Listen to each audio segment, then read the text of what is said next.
This is Real News Media TV, coverage you can trust. Please like, share, subscribe, and hit the notification bell. Select all for daily news updates. Brother kills brother in Westmoreland. A domestic dispute between two brothers from Westmoreland has left one dead and the other on the run, according to area residents. The man killed is said to be about 24 years of age, the father of a young child, and has a pregnant girlfriend. Neighbors told the news that during an altercation about 8:30 p.m. Wednesday, the older brother inflicted multiple stab wounds to his brother, who died on the spot.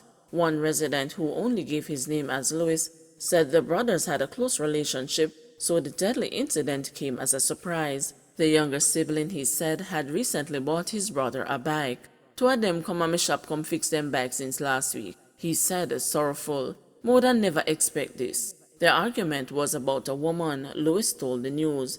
The younger one didn't like the relationship that the older one was having with a woman. The father just left and tell them said enough to make a woman come between them, because them are the same mother and same father.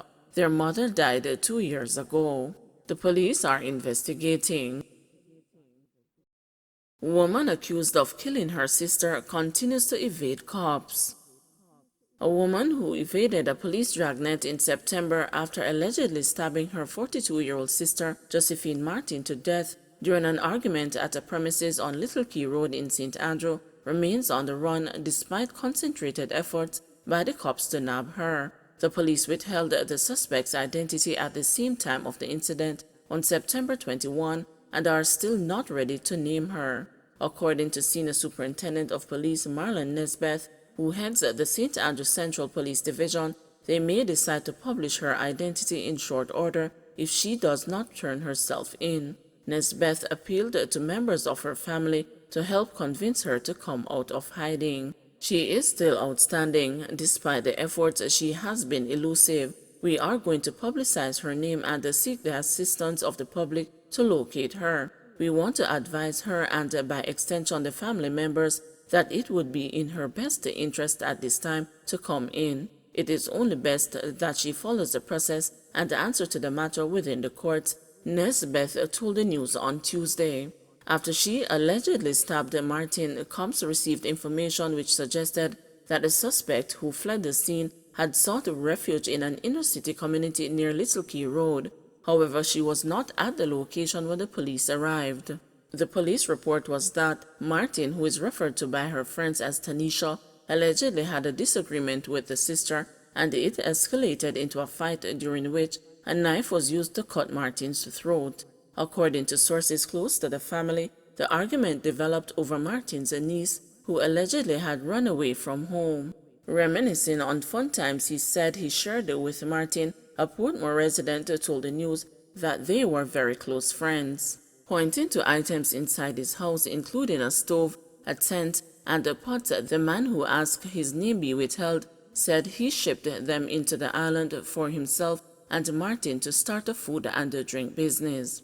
"My brethren them come from foreign the other day, and them said at the first them ever eat on cornmeal. She had whipped it up for them. Right now they are grieving because they were planning to come back December for her to cook again. She used her hands to turn fashion, and she's a very likable person. She had a bubbly spirit and is always laughing.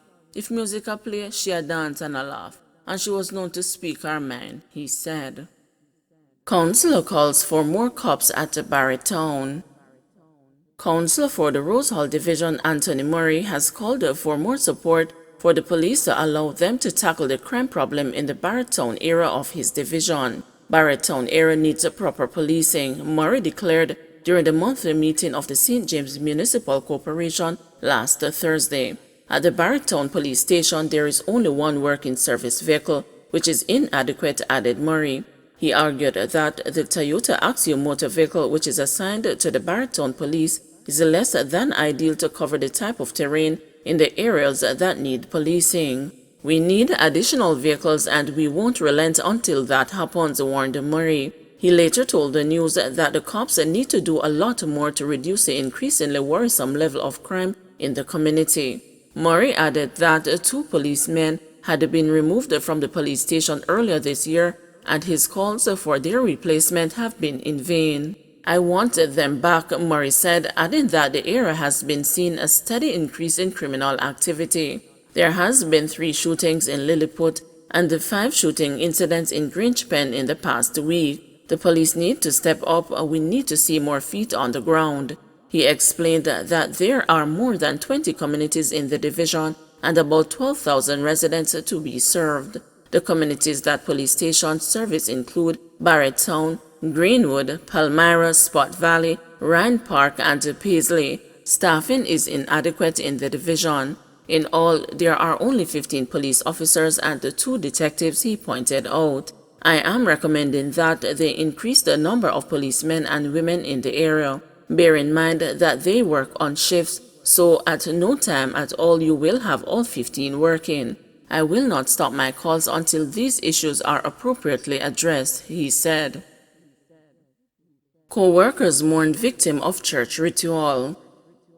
Co-workers of Tanika Gardner have been plunged into mourning following her untimely death during Sunday's human sacrifice ritual at the Pathways International Kingdom Restoration Ministries in Albion, St. James. Some have been receiving counseling as they try to come to terms with the tragedy.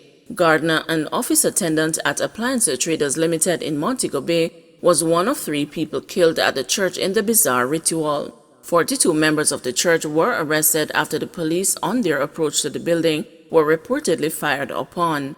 Among them were 31 women who were later charged with breaches of the Disaster Risk Management Act and subsequently given bail, while 14 children who were at the church at the time of the incident are being held in state care. She just never deserved to die like this, one woman who did not want to be named told the news, adding that she had worked with Gardner, of whom she has many fond memories, for 5 years. The Tanika I knew and would want to remember is the Tanika who was always helpful and willing to try, she said.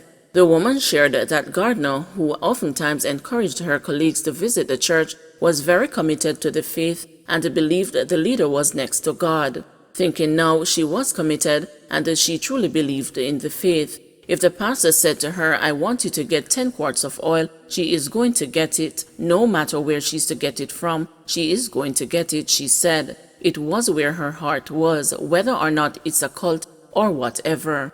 She recalled an incident in which Gardner encouraged her to journey to the Albion premises with her ailing mother for a prayer session. I remember once when my mother was sick. She said she wanted me to bring my mother come up to the church. So me tell her that at my church, what we do is if we want prayer, we put your name in the prayer basket.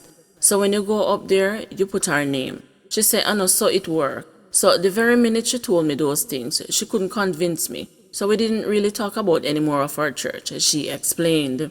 Weeks leading up to her death, the co-worker shared Gardner had been stocking up on essentials because her pastor had informed the congregants that a flood was coming and they would all leave on an ark.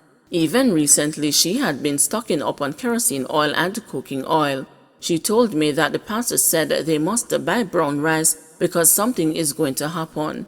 Every time she comes to work, she says, you know, say I bought a case of this and this. So she has been stocking up on food. The pastor says that them must sell them television and refrigerator because them other people can watch them through their TV. So she put it on her status that she has sell her TV and fridge, said the woman. She shared that Gardner, who blindly followed the leader of the religious group, was an anti-vaxxer. Our pastor preached anti-vaccine, so this thing that was going around about how she got the vaccine, not no go so. She was an anti-vaxxer because that's what the pastor preached. She told me that she called her daughter and cried with her, then wished her goodbye because that vaccine that the daughter took, she said that would be her daughter's demise, she told the news. Another co-worker who also requested anonymity told the news that he saw Gardner stocking up on kerosene oil and tinned food.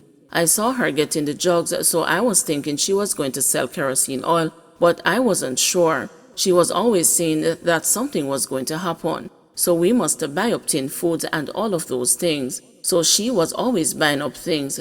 Me never know how did ark she did a prepare for go pan, he said. He added that he believes Gardner's life revolved around the church, as that was all she would talk about. It's like the church was a sanctuary for her and the pastor was next to God. So everything that she did or everything that she spoke about was always about the church and the pastor, said the man. A co-worker who had obliged Gardner's request to visit the church shared that she realized that something was amiss from the very moment she entered the gates of the premises. She invited me to church on Friday and I went. The first thing that struck me was that when the Excellency, or the pastor, as they called him, was coming out of his vehicle, you had 3 little young boys run, take out his bag, his guitar, and take out everything out of his car. So I was like, what is happening here? Because why would everybody run towards this man's vehicle taking out his stuff? So I was shocked. I was like, nothing about this no look real, she said. She added that after the service began, she noticed that the congregants lined up for prayers. This, she said, took a turn when they all began to fall and cry. I was sitting there, people go up to get them prayers. All of a sudden, me see everybody a drop. Him rub some olive oil on their head and I pray for them, and everybody start drop. So me I say, no sir, hold on, what is a happen? I was very curious, so I decided to join the line for the prayer. So I went and joined the line to go up there. But I think after he rubbed my forehead with the olive oil and he saw that I wasn't falling like everybody else, he just moved on, she said. Don't forget to like, share, subscribe, and hit the notification bell. Select all for daily news updates.